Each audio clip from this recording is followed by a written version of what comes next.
Salve, friend. Mind telling me who you are and why you look like you've just taken on a gladiator and lost?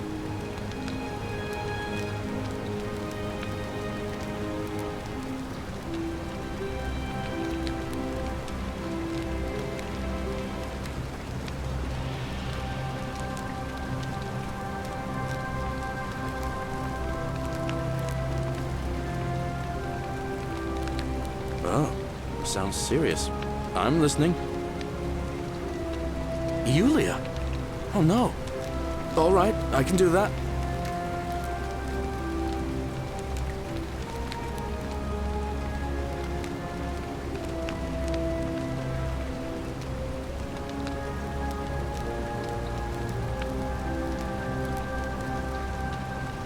Poor Virgil. Poor Rufius too, I guess. All right, got it.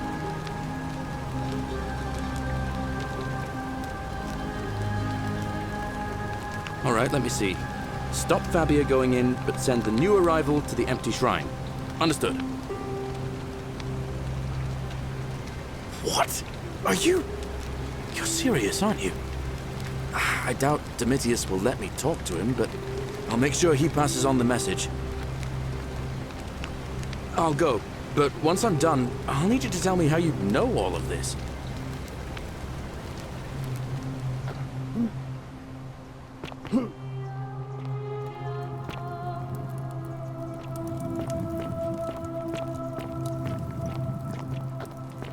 Vote for Malleolus for a free drink at my tavern.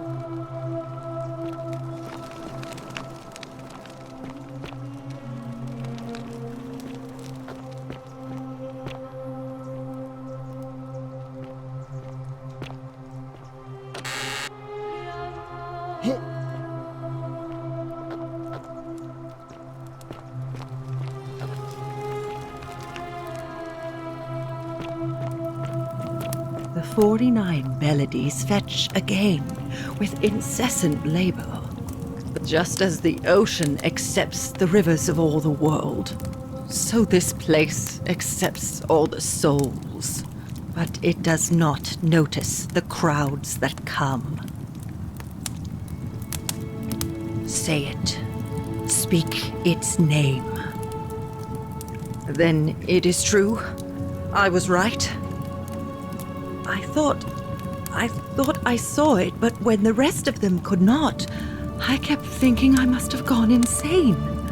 I had to tell myself it was true over and over again, until I wasn't sure if I was deceiving myself. I must apologize if my words seem cryptic. I'd found comfort in reciting the Metamorphoses by our great poet Ovid. He gives such an uncanny description of this place. I cannot help but wonder if he himself came here. Would you like to hear it?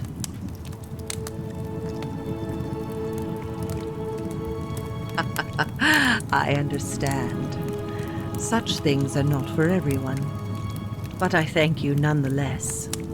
And now we share a secret. It's as if you've lifted a great burden from my shoulders. Thank you, friend. I think I should rest.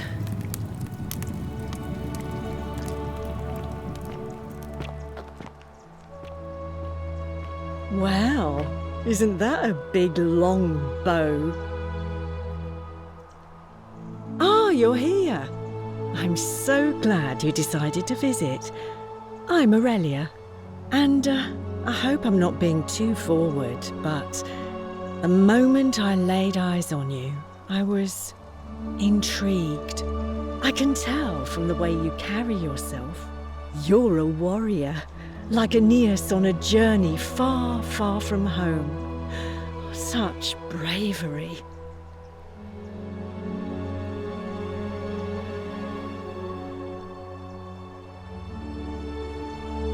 Oh, I see. You prefer the company of men. Maybe you should go and make friends with Virgil instead. I take back what I said. Suddenly, I don't find you so intriguing anymore. Let's just forget that ever happened, so we can at least do business. So, what brings you to my tavern? Not for a few weeks now. Last time I saw him, he was sitting at a table with Georgius, whispering about some job.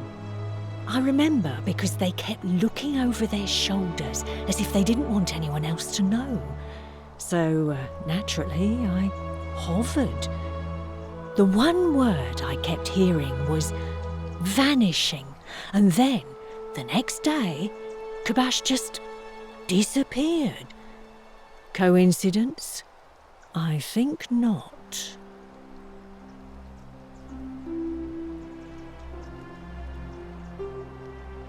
I just try not to think about it. Drink helps with that. As the saying goes, to drink is human, so we drink. Certainly, for 10 denarii. Whatever you like. All right, see ya.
Thank you for telling me. I'll let everyone know.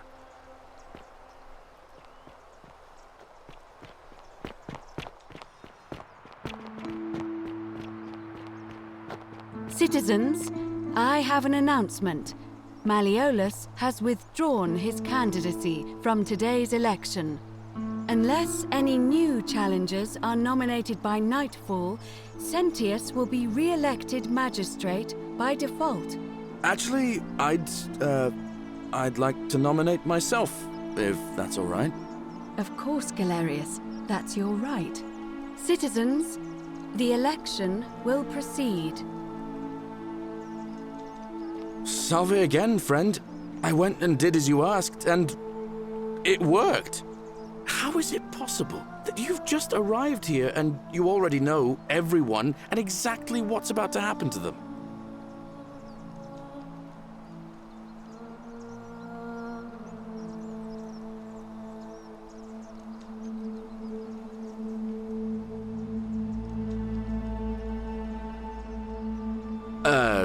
You're toying with me, right? Wait, you're not kidding, are you? That's the only way you could have known. You're a bit like... Oh, what was his name? Sisyphus. Yeah, that's the one. Old King Sisyphus.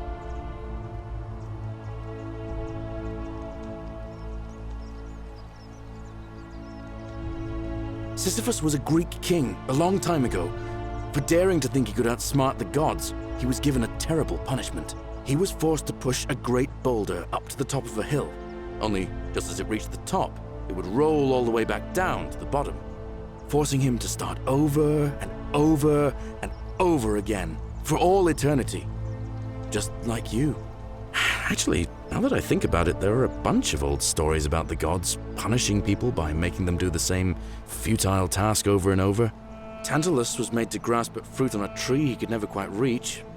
The Pleiades had to keep fetching water in a sieve. Oh, and Ixion was strapped to a wheel going round and round forever. But on the bright side, at least you're not stuck in the underworld like they all were.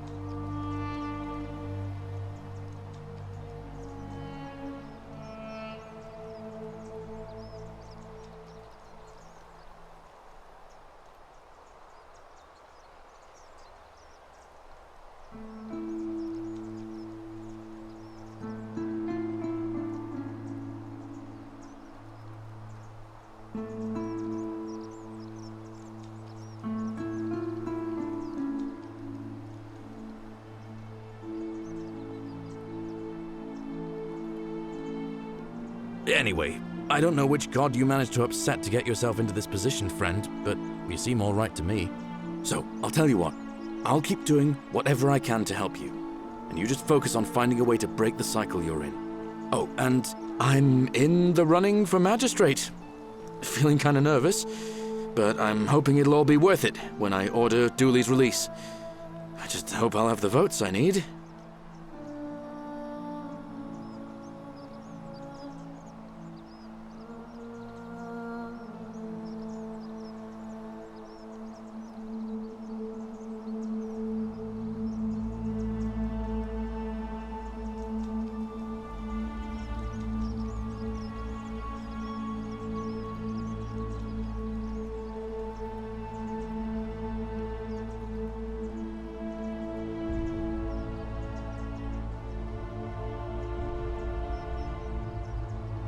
Oh, that's kind of you to say.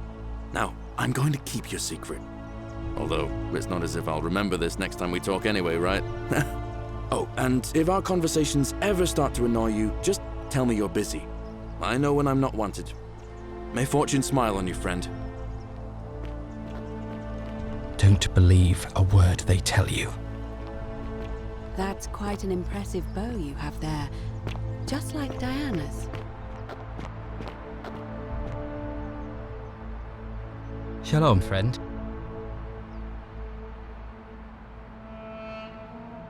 I don't. But even if I did, I'm not going anywhere. I have unfinished business.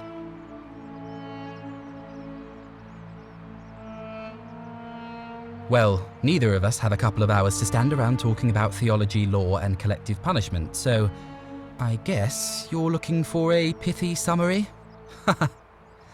You remind me of an old story from my people about Hillel the Elder. He was approached by a Gentile and asked to explain the entire Torah while he stood on one foot. Obliging, he replied, "What is hateful to you, do not do to another. That is the whole Torah. The rest is commentary. Go and learn." Of course, what I want to know is, what kind of a god sees a young woman abducted and does nothing about it? Not my god. That's for sure. Thanks. I just wish there was a way to find out. All right, friend. Thanks for the chat. Isn't the great temple majestic?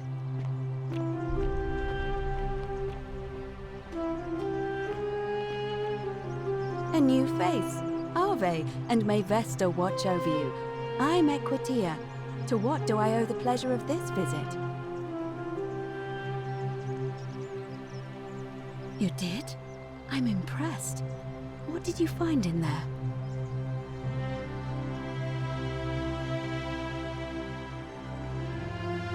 Wait, what? Sumerian? As in east of the Euphrates, where Babylon is. Let me see if I understand you. Our ancestors built over the Greeks' temple, copied their religion, and changed their god's name from Hades to Pluto. But the Greeks had done much the same thing to the Egyptians, and the Egyptians had done the same things to the Sumerians before them. If that's true, then I've spent my whole life serving a goddess who may well have been a copy of a copy of a copy. It's no wonder I never felt like my prayers to Vesta were answered. All that time. Who was I even talking to? Did I even know her name?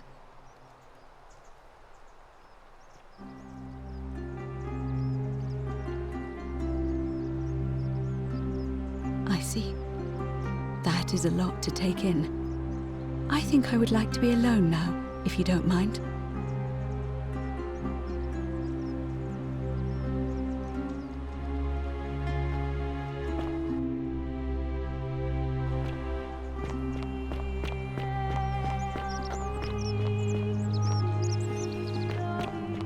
Salve. Hello there, friend. May I say, that is a glorious bow you're carrying. Do you mind if I ask where you acquired it?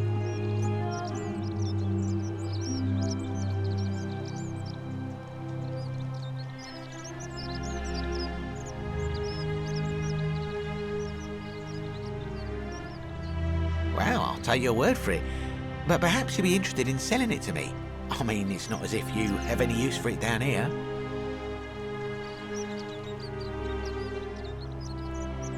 Now you're talking, I'm interested. How about 100 denarii? Oh, that's a little excessive, don't you think? It's not the bow of Ulysses we're talking about.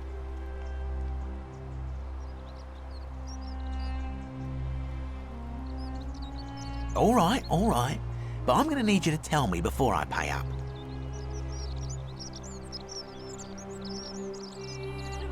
Wait. Let's not be too hasty, friend. I just want a little assurance that I can trust you, that's all.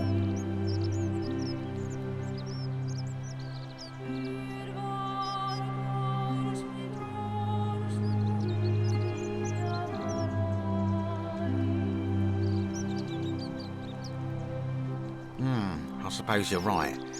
All right, you drive a hard bargain, but here's your money. Now, the location of that bow.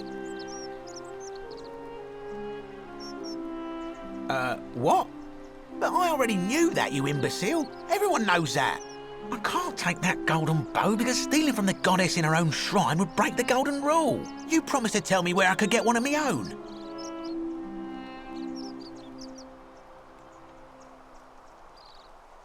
What is this? Some kind of joke?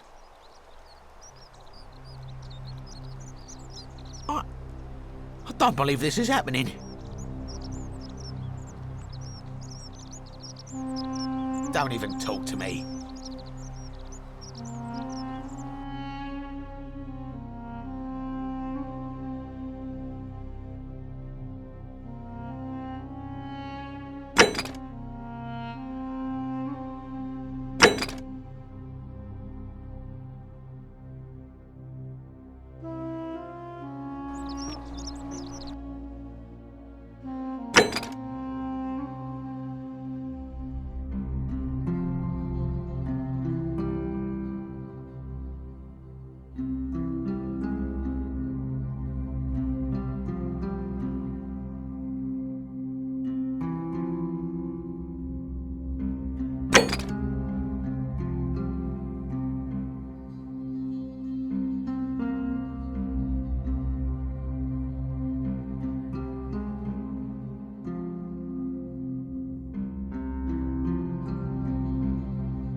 You carry the gift of Prometheus in your hand. Remarkable. Welcome, welcome. May I ask your name?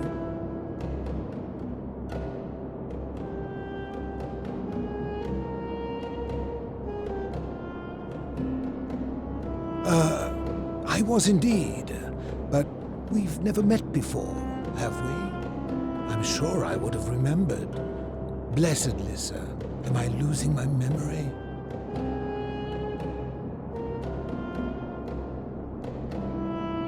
Oh, that's a relief. For a moment, I thought it was I who was touched by madness. I assume you're asking me this as some kind of amusing hypothetical? Extraordinary. Then let me see if I can help you. I suppose first I'd want to gather information. I'd want to know about his reasons for imposing the Golden Rule and what he considers a sin. If I could expose some internal inconsistency in his reasoning, some degree of hypocrisy, I might be able to compel him to change his position. But as a philosopher, the saddest truth I ever learned is that all but the most enlightened opponents are more easily swayed by appeals to emotion than by reason. So the easiest path would be to find his emotional susceptibility and exploit it. If he was vain, I might try to flatter him. If he was merciful, I would try to evoke pity. As a last resort, I might figure out what he fears losing above all else, and, if I could, threaten to take it away. Though, of course, that could easily go awry. Now, go quickly while my words are still fresh in your memory.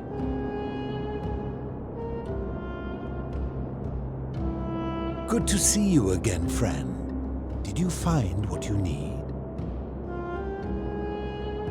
I enjoy...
Be careful who you trust.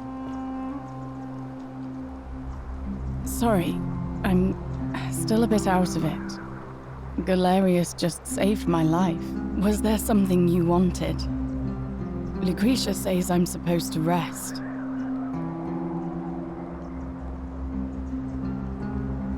All right.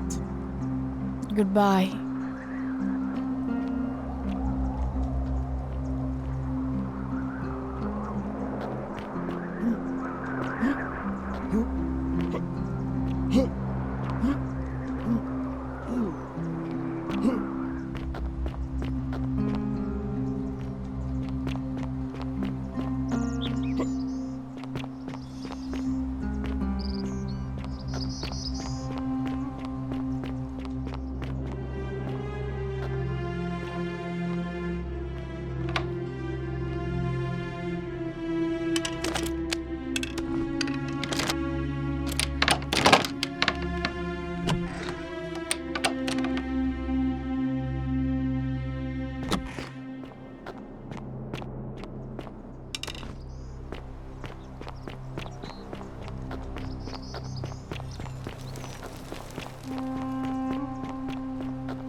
And here you are.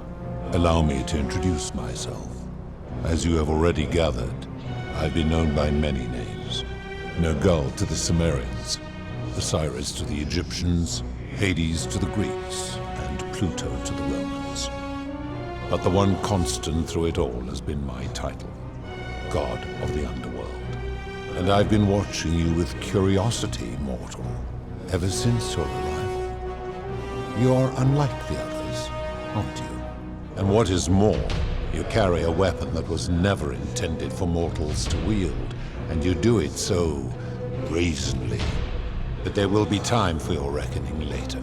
First, as a reward for undoing the desecration of my obelisk, I will allow you to satisfy your curiosity. Ask what you will.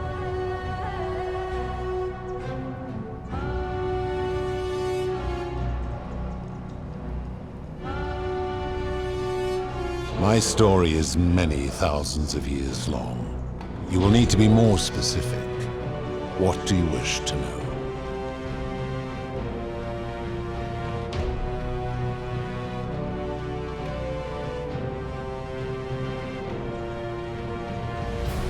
That is my servant. You would have met by the river, though she wears many faces and goes by many names. Kumutubal to the Sumerians, Kirti to the Egyptians, Charon to the Greeks, and Charon to the Romans. Her role is to ferry souls between the mortal world and this one, and to make their transition as seamless as possible. For that, she earned herself the infamous, if erroneous, moniker, the Ferry. We will talk more later. For now, ask your questions. This is my beloved. Like me, she has been known by many names. Ereshkigal to the Sumerians, Isis to the Egyptians, Persephone to the Greeks, and Proserpina to the Romans. Or perhaps you might know her as the goddess of springtime, the cycle of life and renewal.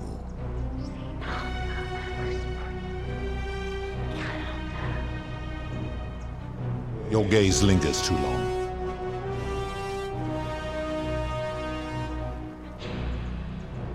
My kin and I all adopted this form long ago, so that we might better understand and communicate with your kind. In time, we grew fond of the sensory delights it affords: desire, joy, ecstasy, even rage and sorrow, while an acquired taste can be addictive. No. Long ago I swore to Proserpina that I would remain in this form for as long as we remained among your kind. I must honor that. It is a matter of perspective. God is a label I was given by you mortals, not one I gave myself. Your ancestors revered me because to them, my knowledge and technology made me incomprehensibly powerful, just as you might seem so to an insect. But despite all that, there are rules even I must obey. As you wish. It has come to be known simply as the Underworld, and it exists because of a wager I made long ago.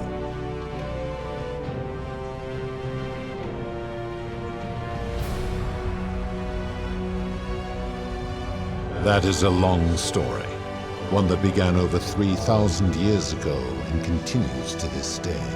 You see, long ago my kin and I set out from our home on Elysium to search for other forms of life among the stars. We discovered your planet and witnessed your kind evolving from primates into something lawless and barbaric. You all but destroyed yourselves, your 2 short lives being extinguished by violence and ignorance and disease. Yet Proserpina saw raw potential in you, and persuaded the rest of us it would be squandered without our intervention and stewardship. So we revealed ourselves to your people in a place called Sumer. We offered guidance in agriculture, toolcraft, and law, and you called us gods. For a time you flourished, but soon you were too many for us to oversee. And as you spread from that cradle of civilization, we saw something disturbing. We had sown the seeds of dependency and confusion, and soon you returned to your old ways of violence and ignorance, this time in our name. My kin had seen enough, and gave up on your kind, condemning you as barbaric and chaotic, scarcely more than animals.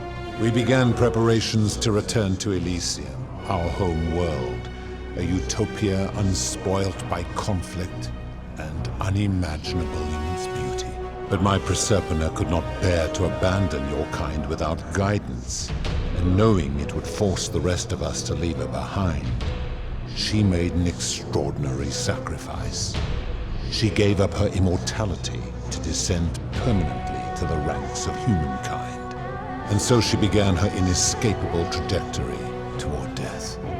Horrified, I acted swiftly. I placed her in suspended animation in a deep frozen sleep to prevent age and sickness from claiming her. And then I pleaded with Proserpina's father, who the Romans called Jupiter, to bring her with us to Elysium.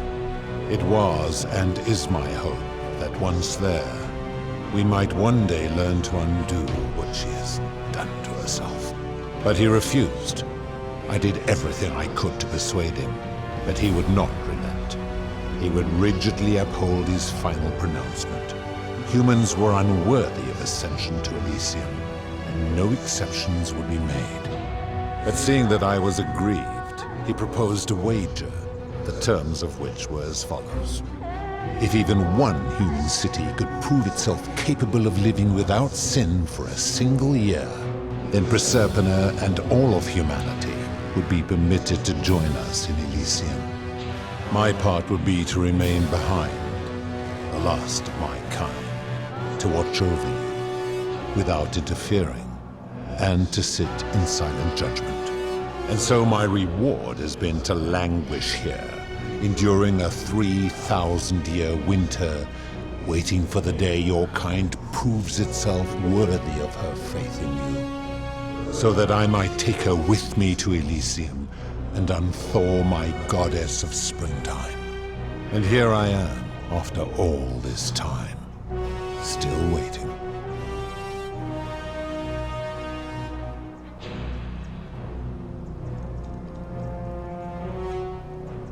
There were also gods who, like me, have been known by many names, but perhaps you knew them by their Roman names. Our leader, Jupiter, as well as Neptune, Saturn, Juno, Minerva, Mars, Venus, Apollo, Diana, Vulcan, Vesta, Ceres, and of course, my beloved Proserpina.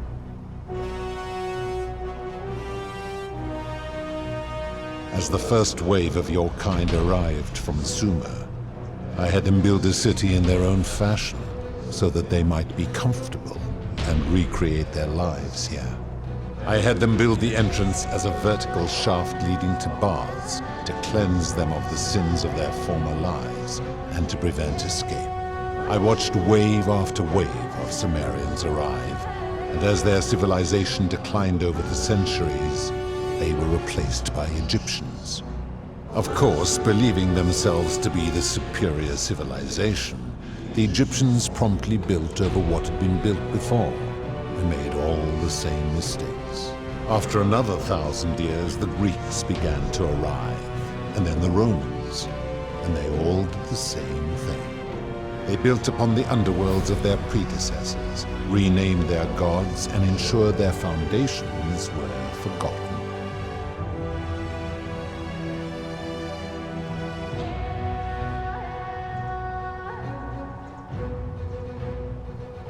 To ensure the wager was fair, it was important that my subjects were chosen at random. To this end, I had my servant distribute 1,000 tokens fashioned from silver, a rare element at the time, across all of Sumer. Whoever died while in possession of one of them would be located by my servant and ferried to this place, with no memory of how they arrived. As the tokens were discovered, they were traded, smelted, and fashioned into trinkets, and eventually coins, spreading to Egypt like seeds on the wind. Later, when they spread to Greece, They would come to be known as Charon's Obol, or as coins for the ferryman. Some placed coins in the mouths of their dead, hoping they would awaken here, though they had no way of knowing which coins were fashioned from the original tokens. In fact, almost all of the tokens are accounted for. Only 2 remain. And so after this wave destroys itself, as it is destined to do, your kind will have squandered the last of its potential to ascend beyond this rock, and Persepone's along with it.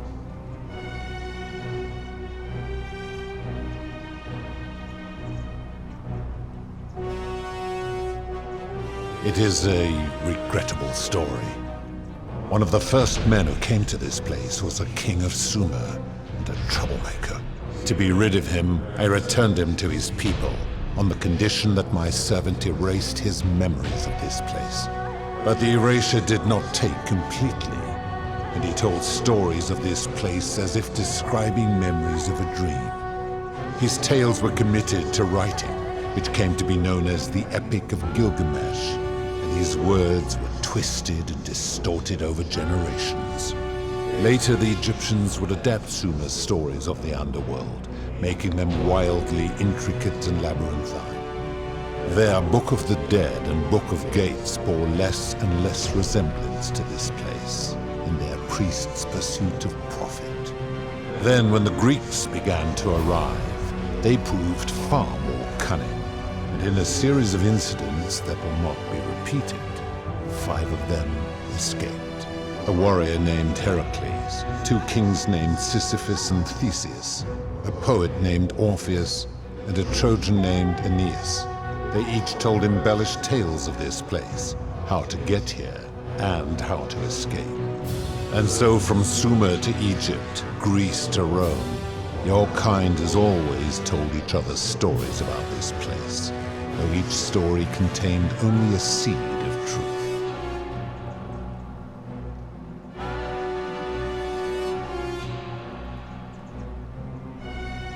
Of course.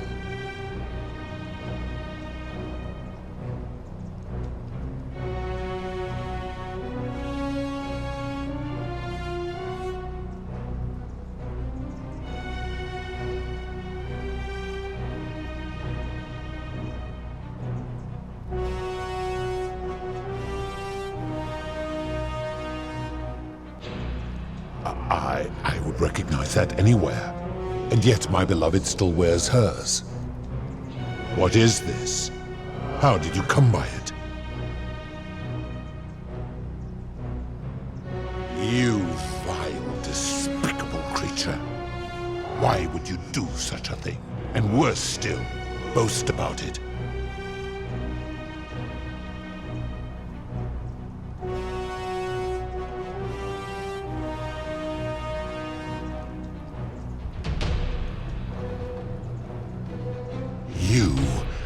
You have put me in an impossible position. If I refuse, you will murder her.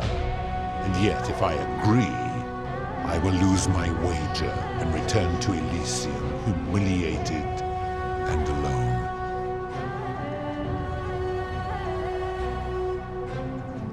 I do not see that I have a choice in this. Your treachery and savagery have opened my eyes like nothing I have witnessed in 3,000 years. And now you have shown me your species' true colors. And I see that Persephone was a fool to have ever believed in you at all. This has gone on too long. It is time for me to let go of this form, of her, of all of you. But know this, if I abandon the wager and leave for Elysium, neither she nor your kind may ever ascend.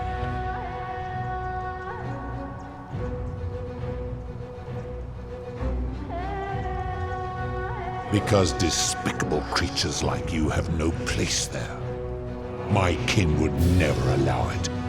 The best I can do is return you to the land of the living. I will have Charon make arrangements to ferry the others. But as for you, be aware you will be separated from the rest.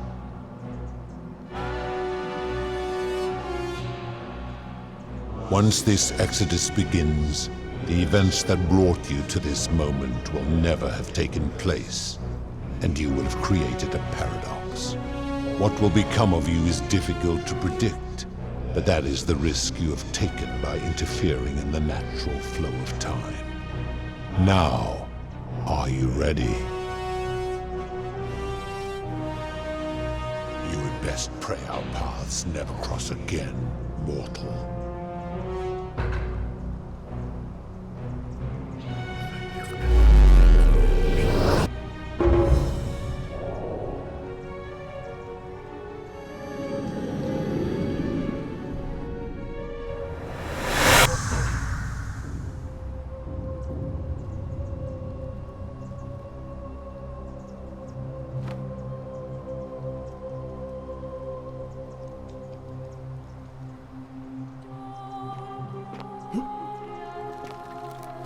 Oh! Hi there. Gave me a bit of a fright. Thought I was in here alone. I'm Al.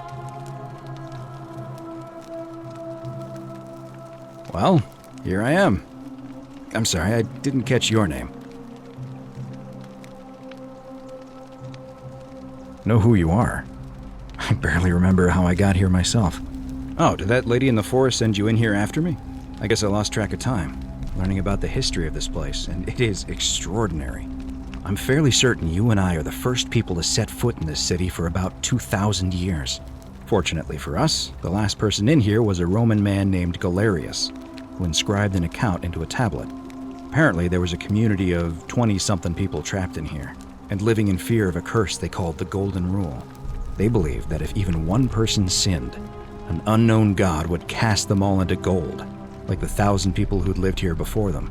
Then, one day, just as Galerius had finished praying for a good harvest at the shrine of Proserpina, an oracle appeared and told him how to solve the ills of the city, like saving the life of a dying woman, preventing the suicide of a man in debt bondage, freeing a falsely accused prisoner, foiling an assassination attempt, and so on. Meanwhile, the oracle walked up to the temple of the mysterious god, this one right here, and demanded an audience. And the doors just opened up to him. Nobody knows what went on in there, but Galerius wrote the oracle must have been more persuasive than Odysseus, because the next thing he knew, the ground shook and the voice of that god rang out over the city. The many have suffered long enough. Unfortunately, Galerius' account just sort of stops after that, leaving a lot of questions unanswered. What became of him and the other people who lived here? What happened to all the golden statues? And did this mysterious oracle single-handedly undo the curse that had terrorized people for hundreds of years?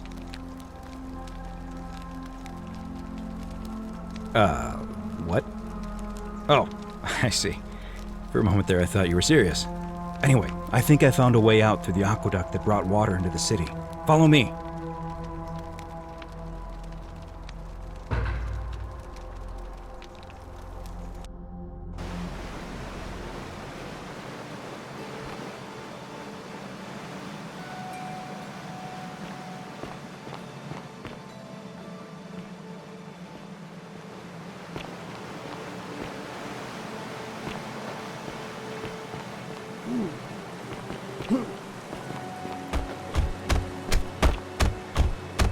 I'm gonna pause here for a moment and make sure nobody else has ever lured into this temple. You go on ahead. I'll be there soon.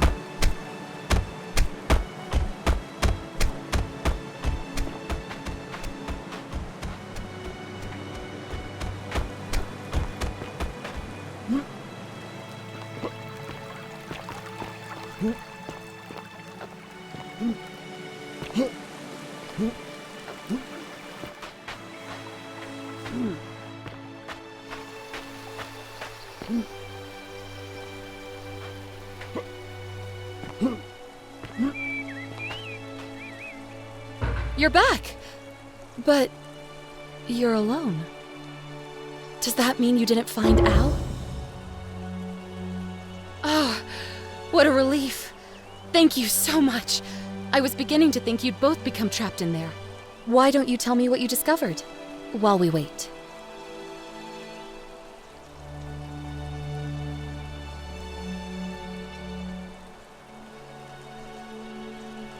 Ah, I see. I thought you might. Well, now you know. I suppose you have questions. You can just call me Charon, if you like. I am sorry I was not completely honest with you when we first met. I do not enjoy deceiving people. Believe me, I do not. But I have learned, from 5,000 years of experience, that most people find comfort in familiarity, in gradual change, and coming to see the truth in their own time. That you died, of course. You were dead when I brought you here. My role, as the servant of the god of the underworld, has always been to assist the chosen to cross the threshold from the land of the living to the land of the dead.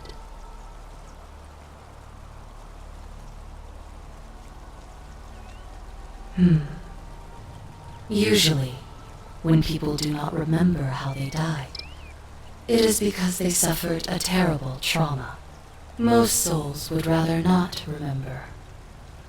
Ask yourself honestly, do you really want to know?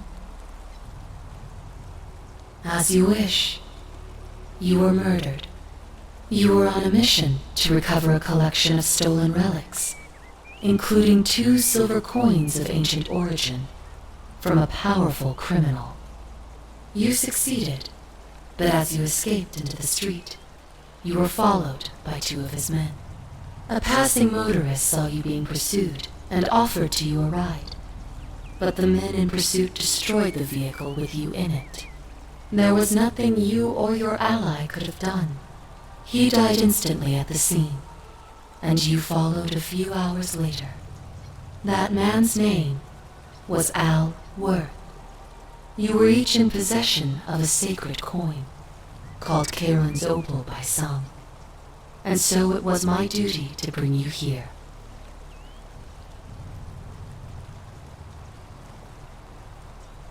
It means I am now bereft of purpose. There is nobody else to ferry here, nobody to keep you company. After 5,000 years, the underworld has finally run its course.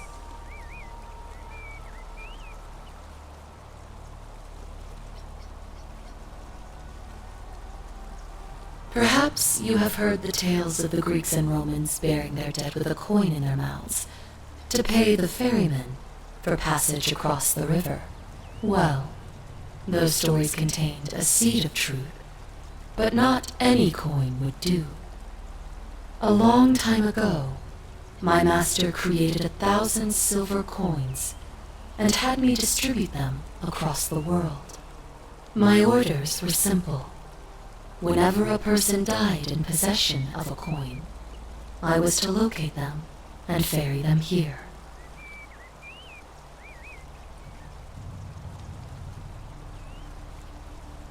It means I am now bereft of purpose. There is nobody else to ferry here, nobody to keep you company. After 5,000 years, the underworld has finally run its course.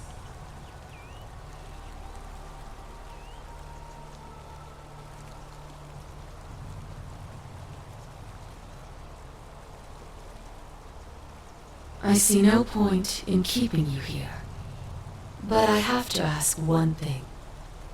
That you keep this to yourself. Look! Here comes Al now. Al! It's so good to see you. You were gone so long I thought I'd never see you again. Kinda lost track of time in there. You wouldn't believe what we found. The ruins of a long-forgotten city. And there was a tablet describing an oracle who confronted a god and undid an ancient curse. Sounds like quite a story, and I look forward to hearing all about it. But you two look exhausted. Why don't you hop in my boat and rest while I ferry you back to civilization? Sounds good to me.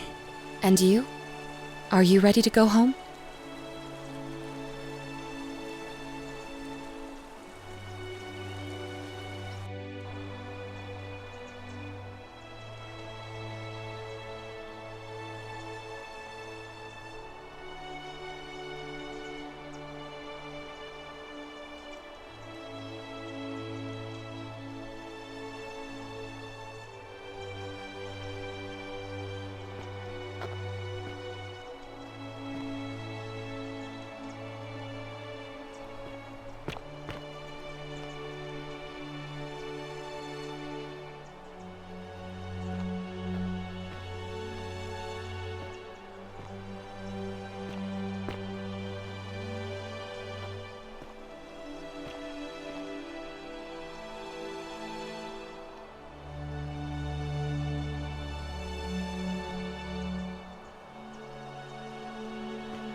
Hey, you made it.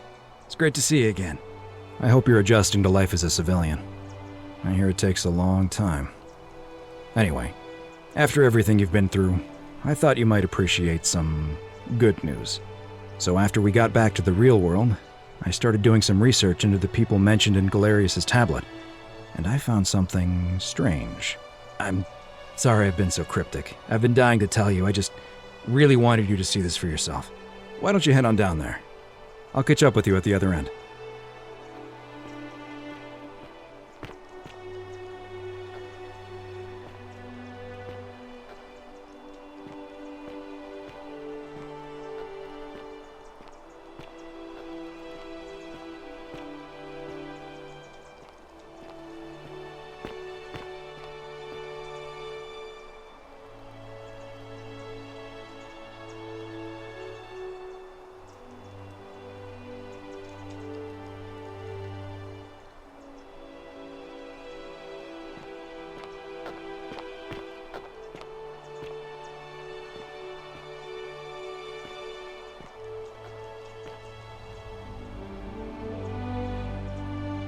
You're finally here. Remember me? It's a crazy story. After you disappeared, Charon appeared and told us she was returning us to the world. Even gave us some coins to help us start our lives over. Only, for some reason, she returned us to your world instead of ours. Anyway, I know we only ever had that one conversation, and I wasn't even sure if you'd remember me, but I wanted to say thanks for freeing us from the underworld and giving us a second chance at life.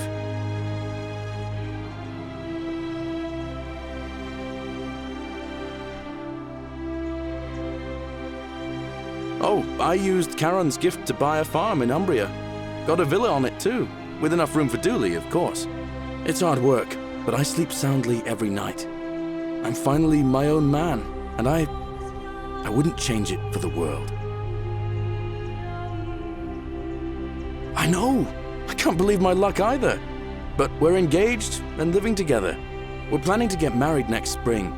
If you're gonna be around, we'd love to see you there.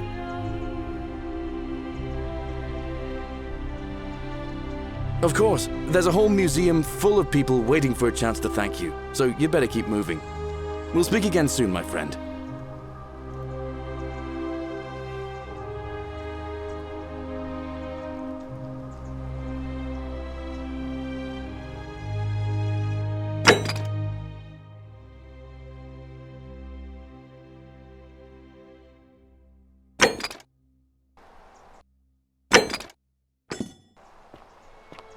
Oh, hello.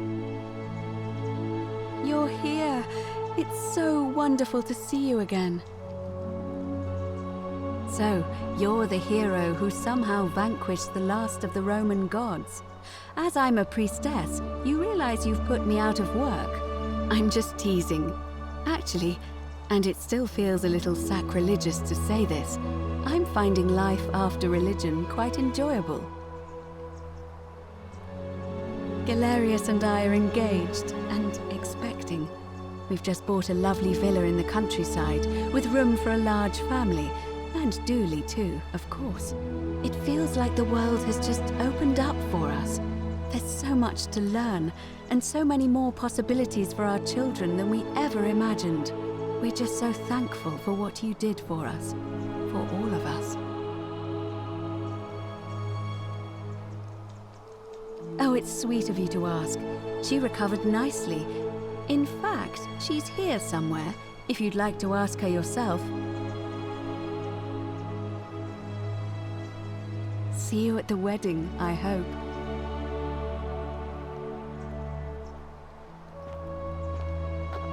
There he is!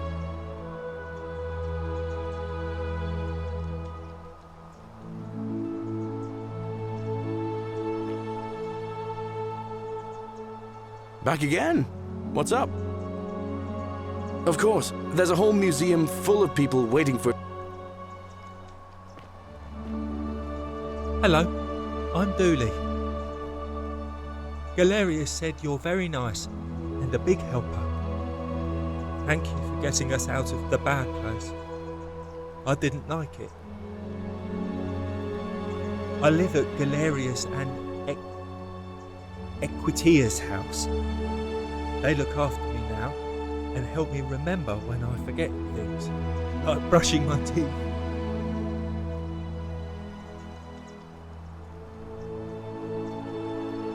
Treasure? Oh, I forgot about that. I like my box now. Galerius got me a box that tells stories. It's my favourite thing.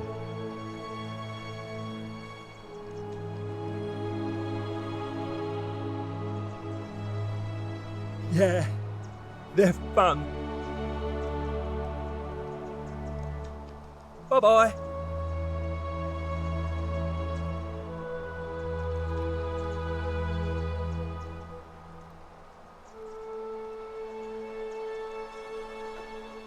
It's you.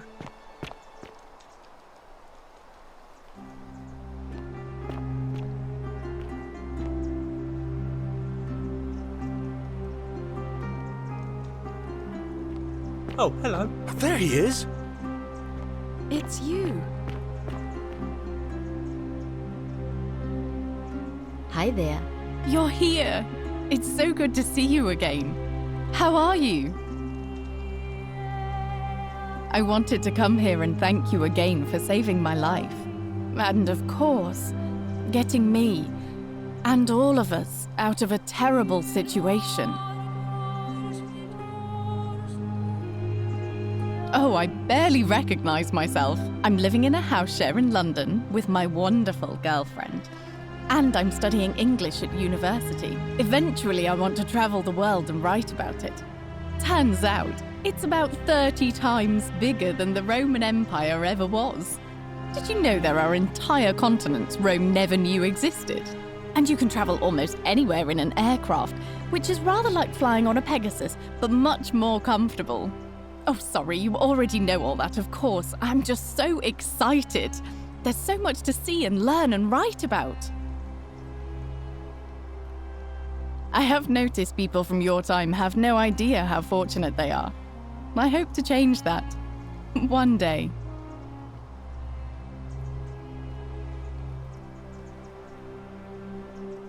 Last I heard, Malleolus kept insisting he was the last rightful ruler of the Roman Empire, and wound up being committed to a psychiatric hospital. As for Claudia, she was always so viciously unhappy. Someone said she'd blown all her money on wine, trying to drink herself back to the underworld. After the horrific way they treated Ulpius and me, I can't help feeling a sense of... what's that German word? Schadenfreude?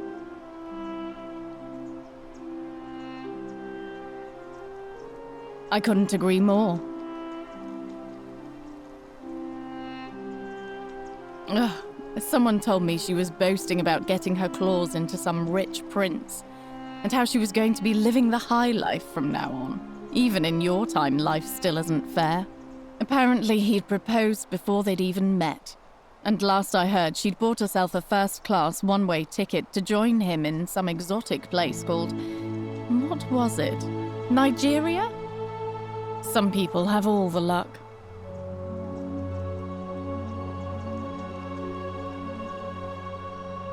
Really? Huh. I feel better already. Thank you. You too! If you're ever in London, let me know. We can go to bars and drink wine and listen to the stories of the 9 million people who live there.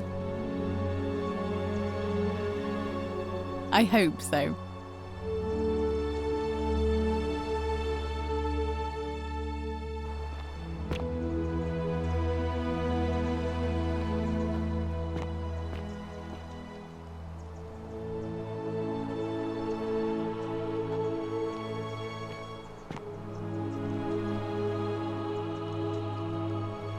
You are here. It's nice to finally meet you. Lucy is fine. I'm making an effort to blend in, as you can see. We are all trying to keep a low profile. If the world knew we died 2,000 years ago and were suddenly brought back to life 12 months ago, they'd never leave us alone. Speaking of which, I wanted to say thank you in person. I'd say the gods smile on you, but I hear you drove the last of them off. So...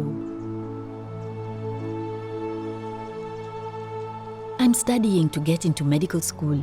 As much as I resented the responsibility of keeping everyone in the city alive, when it ended, I realized I missed it. So I guess I'll just keep saving the world, if begrudgingly, one patient at a time. You too, don't be a stranger. Hey.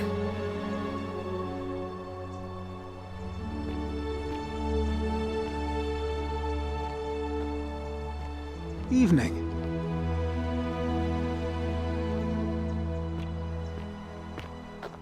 Hey. Hi there, I'm Horatius. I understand we have you to thank for giving us a second chance at life, and reuniting Scintilla with us as well. So, thank you. I'm living up north and studying in the military academy in Modena. I'm going to be an officer one day. The world's changed a lot, but some things stay the same. Would you believe we're still studying military tactics from my time? Alexander the Great, Caesar, Hannibal Barca. Still, I have to keep challenging myself to let go of old ways of thinking and embrace the new. As Seneca wrote, the ones who pioneered our paths aren't our masters, but our guides.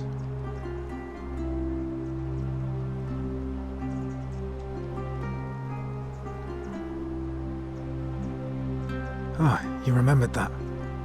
Thank you. I grieved for a time, but that's done. In the words of Epictetus, as those who rode behind triumphant generals remind them they are mortal, remind yourself your precious one isn't one of your possessions, but something given for now, not forever. Thanks. He's not my... Oh, I see what you did there. Good one. He had more trouble adapting than most. He got himself disqualified from the UFC, so he started some kind of underground blood sport tournament, like we had in Rome. Suppose it appealed to people's baser instincts. And they say he made some good coin, killing a bunch of men like that. But his luck finally ran out, and his life along with it. You know what they say. Live by the sword, die by the sword. You're not wrong. And you, farewell.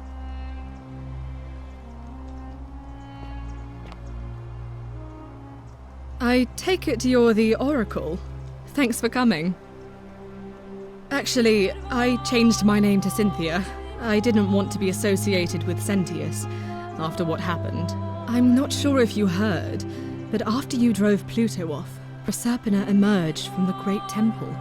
She knew right away what none of us had figured out about that psychopath. He'd been keeping my little sister locked up in the upper cistern all that time. But he's been dealt with. He's... you know what? The important thing is, we'll never see him again. Anything I want. I'm a woman of means in a vast new world. I can go wherever and do whatever I please. Of course, I mostly just stay in my villa and have my servant Alexa summon things for me, because it's just awful out there. Barbarians everywhere. He's still there, all alone. The last golden statue in the underworld. Trapped in a metal shell, slowly losing his mind until the end of time. Eternal torment. Just what he deserves, if you ask me.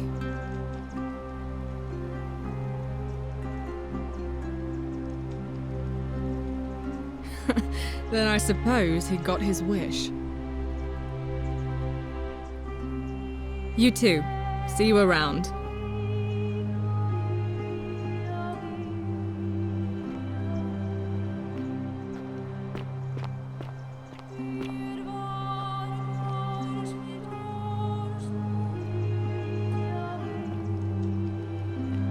Magnificent museum, is it not?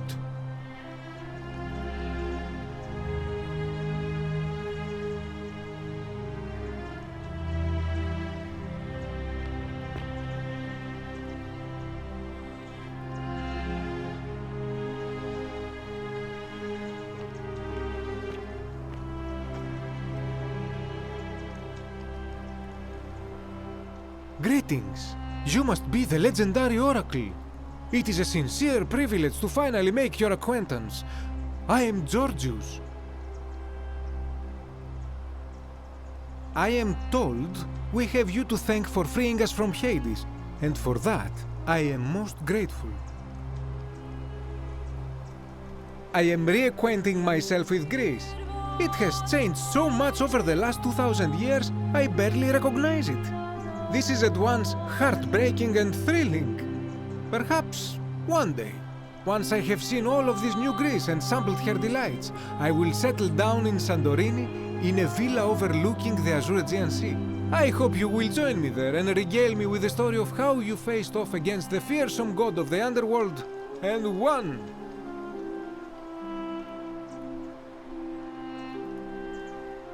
You too, my friend. You're the one we've been waiting for. I'm Fabia. I wanted to say thanks for sending Galerius to save my life. I don't know how you knew, but I would have been crushed by that shrine for sure. I'm just so happy to be here, with you and everyone, together again, even if it's just for one more night. Well, it's not like I have to work with all the silver Charon gave me, so I just do what makes me happy. Mostly that means baking for my friends and looking at memes while binging TV shows in yoga pants. What a time to be alive.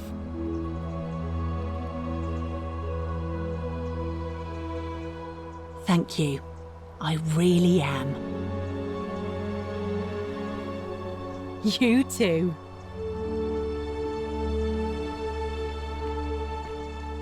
Greetings.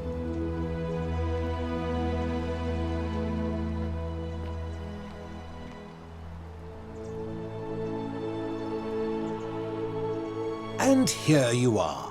It's wonderful to see you again. Oh, and by the way, I go by Philip now. A fine Greek name. I never thought I'd leave that cave, let alone the city. And now I'm living in the 21st century.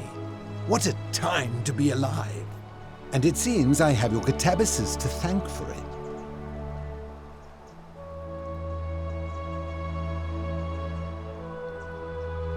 I'm working as a consultant to the Faculty of Classics at Cambridge University, helping fill the odd gap in their knowledge.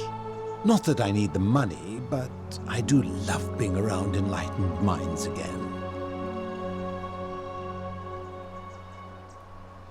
Aha! You remember that? I have to admit, I've been profoundly impressed by the advances humans have made these past 2 millennia. The sum total of human knowledge available at our fingertips, miraculous modern medicines, and a series of prosperous democracies. Your contemporaries have come further toward utopia than I ever thought possible, though there's still a way to go.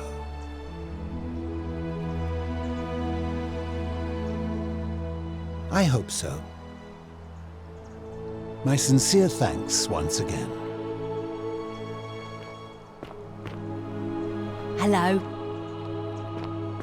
Some soiree, innit?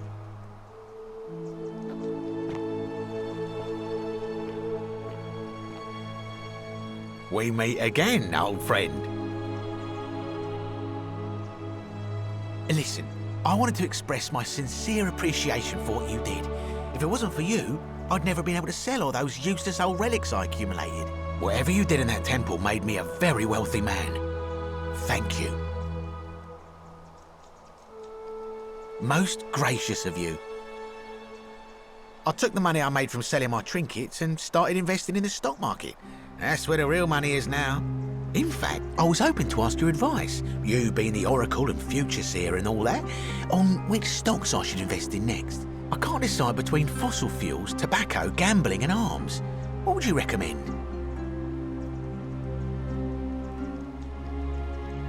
Oh, don't be like that. You can tell your old pal Dacius. I won't take no for an answer.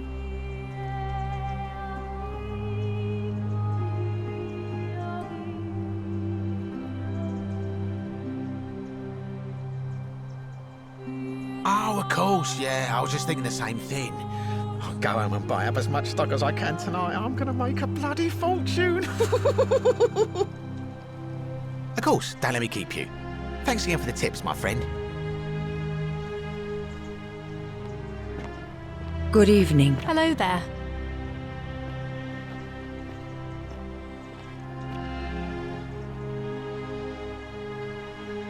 Oh, hello. It's lovely to meet you. I've heard so much about you.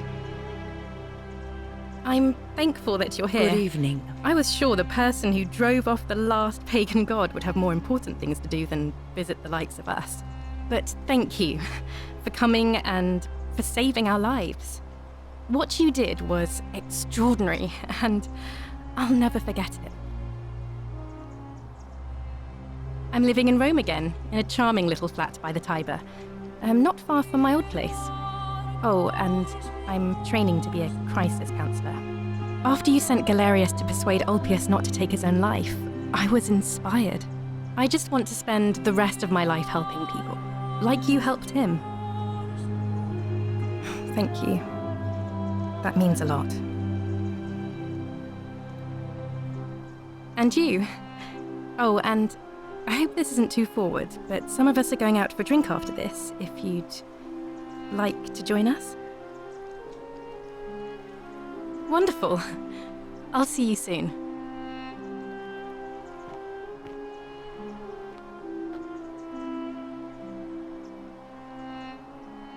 We meet again.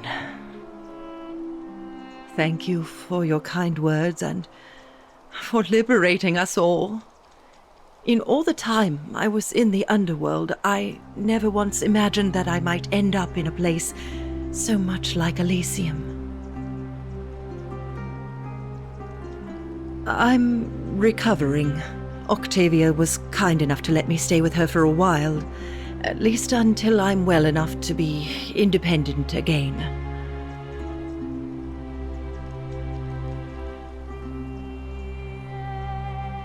Ah, you remember that. I'm a little tired of Ovid, but that's all right. I have 2,000 years' worth of poetry to catch up on now. I'm already up to the 19th century, and am quite enjoying the work of a fellow named Poe. I think I may have found a kindred spirit. Men have called me mad, but the question is not yet settled whether madness is or is not the loftiest intelligence. And you, farewell, friend.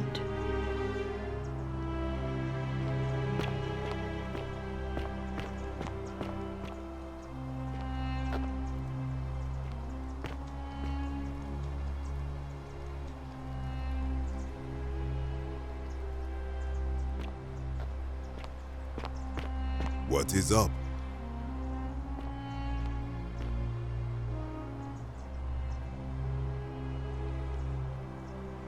It is an honor to finally meet you, Oracle. You know my name. Oh, of course. You are an Oracle. You know many things. I too would like to offer my thanks for releasing us from that place, and for your role in bringing us here. This world is truly wondrous. For a time, I returned to Alexandria, but they have no need of another fisherman, and I came to see there is nothing for me there. Instead, I have decided to follow the custom of your youths and backpack the world. It is a great adventure, and I have met many people from many cultures. I spent the first 25 years of my life avoiding the 42 sins that would deny me access to the afterlife. Now, I think it is time I had some fun. Indeed. Thank you, Oracle.